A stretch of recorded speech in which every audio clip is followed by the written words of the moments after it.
In a village, there lived a boy named Arjun. Arjun was brilliant in his studies, and everyone praised his intelligence and sharp mind. But Arjun had one big weakness. He didn't use his time wisely. His days were spent playing with friends, gaming on his phone, and indulging in unnecessary chatter.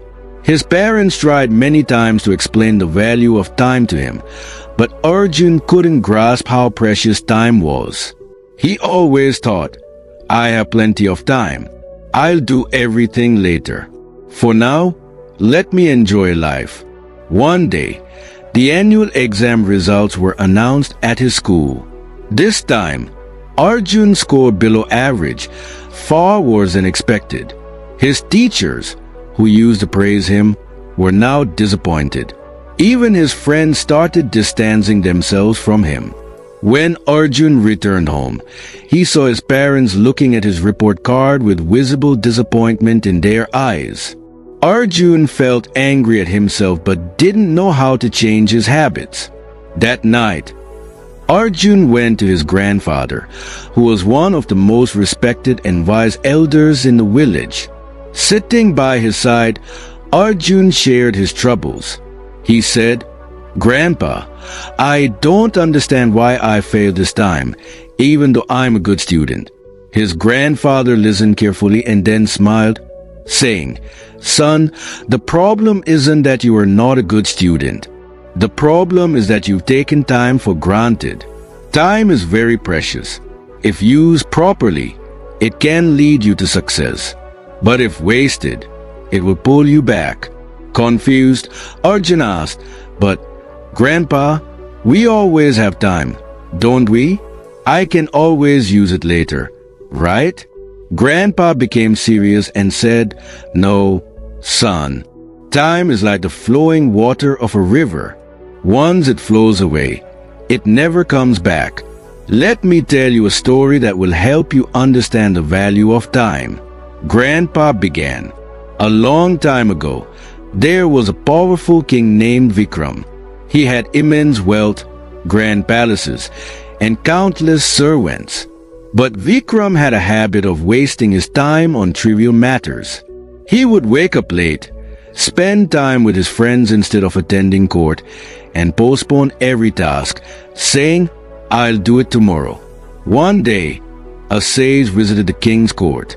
The sage said, "Your Majesty, you have everything, but you are wasting your most valuable treasure, time. If you don't use it wisely, one day you'll regret it deeply."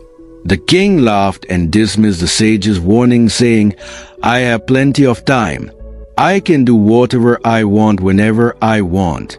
The sage cautioned him, "Don't take time lightly. It can ruin even the greatest of kings." But the king didn't listen. Years passed and the king grew old. His health deteriorated, his kingdom weakened, and his soldiers began losing battles. His people lost faith in him. It was then that the king realized he had wasted his time on meaningless things. He tried to find the sage to seek his advice, but the sage was nowhere to be found. The king regretted his actions, but time had slipped away. All his wealth and power couldn't save him. In the end, the king understood that time is a real treasure. Hearing this story, Arjun was deep in thought. For the first time, he realized how much precious time he had wasted. He asked his grandfather, "Grandpa, can I still change my life by using my time wisely?" Grandpa smiled and said, "Of course, son. The wheel of time never stops. If you start using your time wisely from today, nothing can stop you from achieving success. But remember, don't postpone anything to tomorrow. Do what you can today." From that day onwards, Arjun resolved to use his time effectively. He created a daily routine and allocated time for every task. He began waking up early, focusing on his studies and avoiding unnecessary distractions. Gradually, Arjun began to see the results of his efforts, and in the next exam, he topped his class. Eventually, He became a successful businessman and inspired everyone with his life story. Using time wisely is the key to success.